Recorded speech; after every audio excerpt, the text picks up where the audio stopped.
우리가 이 세상을 살아갈 때 하나님의 은혜를 어떤 카테고리로 어떤 그 분류상으로 이렇게 나눌 때 보편적인 은혜가 있습니다.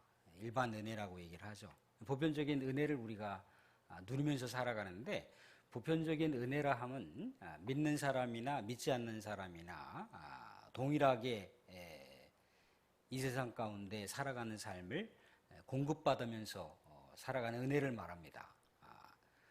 우리가 햇빛을 받을 때, 태양빛을 받을 때 특별하게 하나님께서 믿는 사람들에게 더 좋은 햇빛을 주시고 믿지 않는 사람들에게 더 안 좋은 햇빛을 주시고 그러지 않는다는 거예요. 누구나가 다 누릴 수 있는 햇빛을 주십니다. 빛을 주시는 거죠. 또 우리가 들이마시는 숨도 그래요. 공기도 그렇습니다. 각각이 다르게 이렇게 분류해서 주시지 않는다는 거예요. 아침에 이슬도 그렇고 또 비라고 하는 것도 그렇고 특별하게 이렇게 특정한 대상만을 이렇게 따로 별도로 이렇게 해서 그렇게 특별한 은혜를 공급하시지 않고 보편적으로 누구나 누릴 수 있도록 그렇게 하신다는 거예요. 이건 이제 우리가 알고 있는 대로다가 보편 은혜입니다. 근데 특별한 은혜가 있어요. 특별한 은혜. 믿음의 사람들에게만 부여받는 특별한 은혜가 있다는 거예요. 그게 뭐죠? 오늘 오전과 연결되는 말씀이긴 하지만 우리가 하나님의 자녀가 되는 그런 권세를 우리는 갖는다는 거예요. 예수 그리스도를 믿음과 동시에 우리가 하나님의 생명을 계속해서 우리가 공급받을 수 있는 그런 특혜를 우리가 받고 살아가는 거죠. 그게 이제 특별 은혜라고 얘기를 합니다. 최근 들어서 이렇게 좀 떠오르는 그 한 장관이 있잖아요. 그죠? 제가 정치적인 어떤 그런 판단하에 말하는 건 아니지만 굉장히 이렇게 말이 논리정연하고 소신껏 자기 역할과 책임을 다하는 한 분이 계시더라고요. 이렇게 저렇게 이제 국회의원들하고 얘기를 하는 도중인데, 예전에 이제 어떤 그 직책을 법적인 어떤 그런 기관에서 일할 때 선배 되시는 분이 이제 국회의원으로 있고, 이분은 그냥 국무위원으로 있단 말이죠. 장관으로 있는데 이제 질의응답 시간인 거예요. 그럼 쭉 얘기를 하는데, 최근 들어서 젊은 그 검찰 출신들이 박봉이다, 일이 너무 힘들다, 그래서 그 직을 이제 사퇴를 많이 하게 되는데 이거에 대한 책임과 또 앞으로에 대한 대책에 대해서 얘기 좀 해봐라, 그렇게 얘기를 했습니다. 했더니 이제 이 젊은 장관이 하는 이야기가, 검찰이라고 하는 그 직책, 검찰이라고 하는 그 직업이라고 하는 것은 특혜받은 직업이라는 거예요. 그리고 어려움이 있을 수 있고 또 고생이 있을 수 있고 또 일반 검찰직을 그만두고 변호사로 이제 살았을 때는 여러 가지 월수임료라든가 연봉이 엄청 많을 거 아니에요. 그죠? 근데 검찰이라고 하는 직책 자체가 이제 공무원이란 말이죠. 공무원이 이제 박봉이란 말입니다. 근데 박봉이지만 어렵고 힘든 그런 직책이지만 특혜받은 거라는 거예요. 엘리트라고 하는 특혜 받은 집단. 또 그리고 그만큼에 대한 명예가 따르는 그런 직책이기 때문에 당연히 어렵고 힘든 것은 당연하다고 생각하는 것이고, 또 그만큼 고생을 하더라도 감내할 수 있는 사명감을 가지고 이것을 해야 된다라고 생각을 한다, 그렇게 이제 얘기를 하는 걸 잠깐 들었어요. 특혜받은 사람은 그래야 된다는 거죠. 뭔가 특별한 대우를 받고 특별한 어떤 명예로운 그런 직책 가운데 있는 사람들은 더 많이 봉사해야 되고 더 많이 헌신해야 되고 라고 하는 것을 이렇게 역설적으로 얘기하는 것을 봤습니다. 그러니까 우리는 어떤 은혜를 받은 사람이라 했습니까? 우리는 특혜를 받은 존재들이에요. 하나님의 권세를 받은 그런 하나님의 아들, 딸이란 말이죠. 그죠? 그렇기 때문에 어떻습니까? 이 세상 살아갔을 때 우리는 하나님의 자녀가 되는 권세를 갖고 있는 사람들이기 때문에 이 세상의 관점으로 보게 되면은 당연히 우리가 세상 사람들이 가는 길을 똑같이 따라가서는 안 되는 거죠. 그죠? 우리의 가치관과 세계관이 세상에 살아가는 믿지 않는 사람들과 동일한 모습으로 살아갈 수 있어서는 안 된다는 거예요. 예수님이 뭐라고 하셨습니까? 이웃을 사랑하고 내 원수를 어떻게 하십니까? 내 원수가 너를 미워하면 같이 맞받아쳐서 미워하고 네 원수가 욕을 하면은 같이 맞짱을 떠서 욕을 해라. 뭐 그렇게 예수님께서 산상수훈에서 가르쳐 주지 않았잖아요. 그죠? 뭐라고 가르쳐 주셨습니까? 내 원수라도 어떻게 하라고요? 네, 기도하라고. 핍박하는 자를 위해서 기도하라고. 그들을 위해서 선대하라고. 악을 악으로 갚지 말고 악을 어떻게 하라고 합니까? 선으로 갚으라고 얘기하잖아요. 그죠? 그러니까 예수님은 왜 그런 논리를 펴시는 이유가 뭡니까? 하나님의 자녀들은 특혜를 받은 존재들이라는 거예요. 특별한 은혜를 받은 자들이라는 겁니다. 근데 오늘 특별히 은혜를 받은 자들에 대해서 얘기를 하는데 이렇게 얘기를 하고 있더라는 거죠. 출애굽기 4장을 보시면 이스라엘 백성들을 향해서 하나님께서는 뭐라고 그들의 그 정체성을 얘기했나요? 하나님의 아들이라고 얘기했습니다. 하나님의 아들, 내 장자라. 지금 이스라엘 백성들의 출애굽기 안에서는 어디에 지금 노예 생활을 하고 있는 건가요? 이집트, 애굽이라고 하는 나라의 노예 생활을 하고 있는 것과 마찬가지잖아요. 자유로워가는 것을 다 박탈당한 채 살아가고 있는데 이제 하나님께서 하나님의 역사의 시점에서 이스라엘 백성들에게 참된 자유와 참된 해방을 주시기 위해서 모세를 파견했단 말이죠. 그죠? 모세를 파견하면서 애굽 왕 바로에게 이집트 왕에게 가서 얘기하라는 거예요.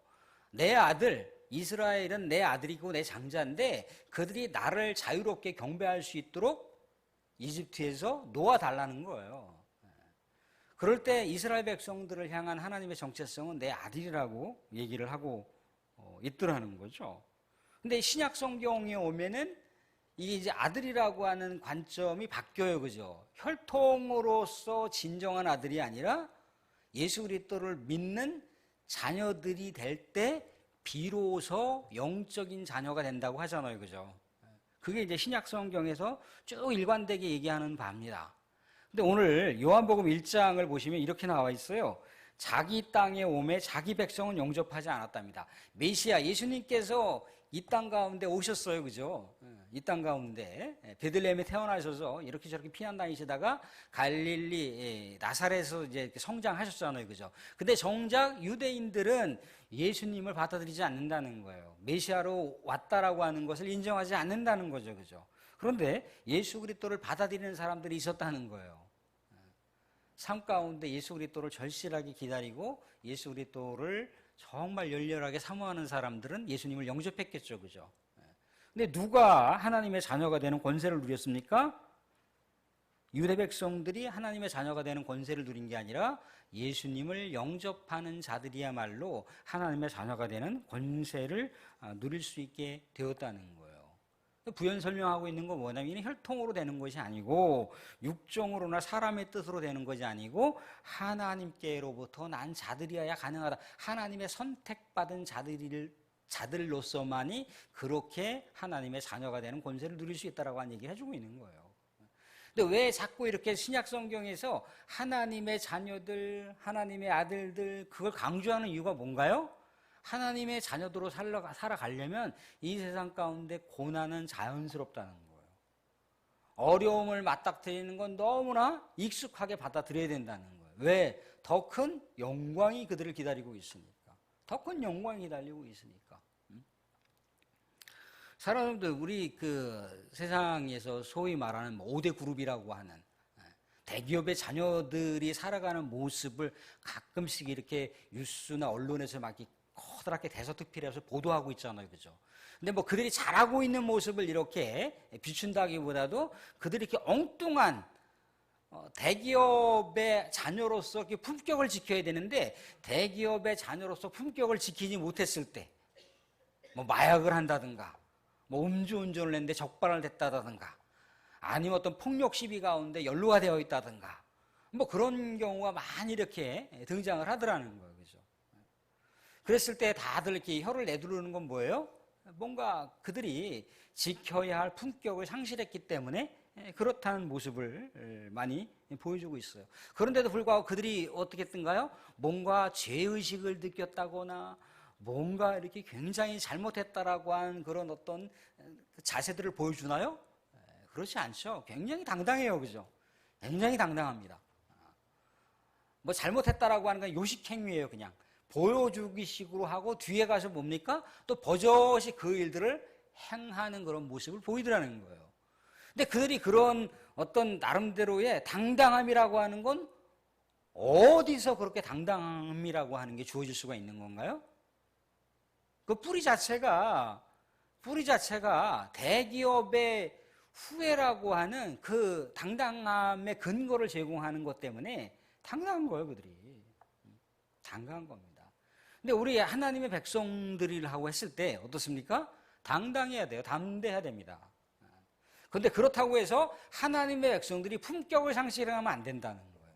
품격을 상실하면 안 됩니다. 그런 여러 가지 절제해야 되는 상황 가운데 분명히 하나님의 백성들이 있어야 된다는 것이고, 또 다 사회적인 여러 가지 많은 어려움들이 있지만 사회적인 어려움들을 먼저 하나님의 자녀들이 감내를 하고 그것을 대신 담당하려고 하는 게 있어야 된다라고 하는 것이 성서의 원리의 가르침이라는 거예요. 하나님의 자녀들이라고 했을 때 자연스럽게 고난이 따라오는 것이고 자연스럽게 어려움이 따라온다라고 하는 것을 얘기해 주고 있어요. 왜냐하면 이미 정체성 자체가 특혜를 받은 집단이기 때문에, 특혜를 받은 그런 우리 하나님의 권세를 갖고 있는 사람들이기 때문에 하나님의 백성들은 그러한 삶을 계속해서 지향하면서 살아가야 된다라고 하는 것을 얘기해 주고 있습니다. 예수님께서도요, 마리아한테 뭐라고 얘기합니까? 예수님이 이제 부활하셨어요. 내가 아직 하나님 아버지한테 가지 않았으니까 내 몸을 건들지 말라고 하면서 내가 부활을 했다라고 하는 얘기를 해주라고 합니다. 근데 17절에 이런 얘기를 줍니다. 17절 보시면 요한복음 20장 17절 보시면 이렇게 얘기합니다. 예수께서 이르시되 나를 붙들지 말라. 내가 아직 아버지께로 올라가지 아니하노라. 너는 내 형제들에게 가서 이르시되 뭐라고 합니까? 내가 내 아버지 곧 너희 아버지, 내 하나님 곧 너희 하나님께로 올라간다 하라. 내 아버지가 누구 아버지라는 거예요? 너희 아버지라는 거예요.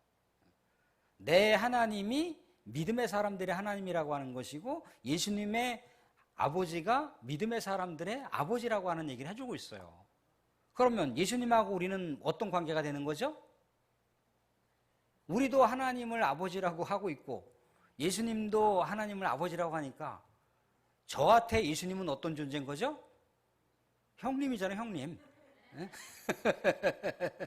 우리 자매들한테는 오빠. 그런 관계. 그러니까 친구의 관계, 또 가족 관계. 이게 천국의 공동체잖아요, 천국의 공동체. 천국의 공동체. 그러니까 예수님께서 이런 관계를 만들어 주신 거예요. 이게 특혜받은 거죠, 특혜받은 관계. 그래서 뭐라고 합니까? 사도 바울도 이렇게 고백을 하고 있어요. 로마서 8장 보시면 8장 14절 15절 같이 한번 읽어보겠습니다. 8장 14절 15절 같이 시작. 무릇 하나님의 영으로 인도함을 받은 사람은 곧 하나님의 아들이라. 너희는 다시 무소하는 종의 영을 받지 아니하고 양자의 영을 받았으므로 우리가 아빠 아버지라고 부르짖느니라. 아멘. 아빠 아버지라고 부르짖느니라. 아빠 아버지라고. 그러니까 제가 하나님을 아바 아버지라고 부를 수 있는 근거가 이제 뭡니까? 예수님을 믿어서 예수님께서 성령을 주셔서 그런 관계가 형성이 될 수가 있는 거잖아요. 그죠? 그런 관계가 형성이 될 수 있는 위치가 아니잖아요, 원래는 저는 죄인입니다. 죄인이기 때문에 하나님과 관계가 완전히 끊어져 버렸어요. 그죠? 근데 예수님께서 그 관계를 형성해 주셔서 우리도 역시 마찬가지로 예수님의 그 놀라운 은혜를 따라서 하나님을 아버지라 부를 수 있게 하셨잖아요. 그게 하나님께서 우리들에게 해주신 놀라운 특혜라는 겁니다. 더더구나 이 특혜받은 자녀들은 어떠한 또 다른 특혜를 갖고 있느냐면 17절, 다시 17절 보겠습니다. 로마서 8장 17절 보면은 이러한 특혜를 받았습니다. 어떤 특혜입니까? 같이 읽겠습니다. 같이 시작. 자녀이면 또한 상속자, 곧 하나님의 상속자요 그리스도와 함께한 상속자니 우리가 그와 함께 영광을 받기 위하여 고난도 함께 받아야 할 것이니라. 아멘. 어떤 존재의 특혜가 있습니까? 우리가 다 상속자라는 거예요. 상속자. 사랑하는 성도들, 우리 사랑하는 성도들 부모님들한테 얼마만큼의 상속을 받으셨는지 모르겠지만 다 상속이, 부모님이 살아계셨다면 또 부모님이 살아계실 때 상속이라고 하는 것을 한 번쯤 아마 다 생각을 하셨을 거라는 거예요. 땅에 대한 상속이 있을 수도 있는 것이고, 아니면 집에 대한 상속이 있을 수도 있는 것이고, 아니면 뭡니까? 뭐 부동산 뭐 할 것 없이, 네? 아, 추우시다고요? 예, 그럼 꺼주세요, 하나. 네, 이제 말씀 다 마치겠습니다. 예, 그러니까 상속을 받았다라고 하면 그만큼 신나는 일이란 말이죠. 행복한 일인 거예요, 그죠?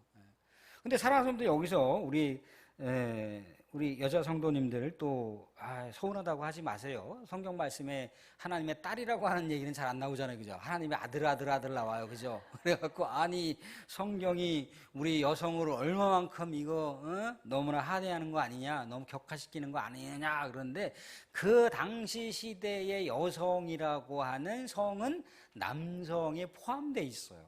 남성. 이게 아들이라고 하는 이 용어 안에 이 딸이라고 하는 이 격이 이미 내포되어 있다고요. 그러니까 하나님의 아들, 그럴 때 우리 여자 성도들은 하나님의 아들, 딸 그렇게 이제 연상을 하시면서 보시면 될 것 같아요. 굳이 그냥 뭐 페미니스트라고 해갖고 여성 그 신학자들 같은 경우는 거 봐라 이거 뭐 성경이 잘못 번역됐다 뭐 데모하고 시위하고 뭐 학회나 포럼 같은 데 가면 난리를 치는데 그럴 필요가 전혀 없다는 거예요. 이 안에 포함되어 있어요. 고대 사회에서는 다 그렇습니다. 조선시대에도 여성이라고 하는 존재가 남성에 굉장히 이렇게 많이 약해 있잖아요, 그죠? 가부장 제도라고 하는 그것이 고대 사회에서는 얼마나 더 강력했겠습니까? 그죠? 여성에 대한 이야기가 성경에 그렇게 많이 많은 그 지면을 할애하지 않지 않습니까? 물론 굵직굵직한 인물에 대해서 소개하고 있긴 하지만 많은 양을 그렇게 차지하고 있지는 않다는 겁니다. 그렇지만 어째요? 남자 여러 믿음의 성도에 대한 그 상황 가운데 나열할 때 그 안에 여성이 포함되어 있다라고 하는 것을 생각해 볼 수가 있다는 겁니다. 상속을 받은 자들이잖아요. 상속을. 삼성그룹에 있는 뭐 이지용이라고 하는 회장이 그 할아버지 아버지로부터 엄청난 그룹을 다 이렇게 상속을 받았잖아요, 그죠? 그가 비록 여러 가지 그 뭐 정권이 바뀐 것을 통해서 감옥에 왔다 갔다 하고 그랬지만요, 그의 미래는 이미 다 보장이 되어 있는 미래라는 거예요. 상속자기 때문에. 우리들도 그렇다는 거예요. 우리들도 생에 있어서 이 생에 살아가는 동안 이런저런 고난이 있고 아픔이 있고 시련이 있지만 영광에 비교해보면, 하나님의 상속받을 영광에 비교해보면 이것은 조족지혈이라는 거예요. 세 발의 피밖에 안 된다는 거예요. 그러니까 어떻게 하라는 겁니까? 행복하게 살라는, 행복하게. 오늘 오전 예배 때 이구상 장로님이 행복했으면 좋겠다, 또 행복하기를 우리는 소망한다 이렇게 기도하셨잖아요, 그죠? 행복하게 사십시오. 행복하게. 어려움이 있어도 힘들어도 아파도 행복을 빼앗기지 마시고 우리 또 한 주간 더 품격 있는 모습으로 하나님의 자녀라고 하는 정체성을 가지고 더 행복하게 많이 웃으시고 많이 기뻐하시면서 살아갈 수 있기를 주님의 이름으로 축원드립니다.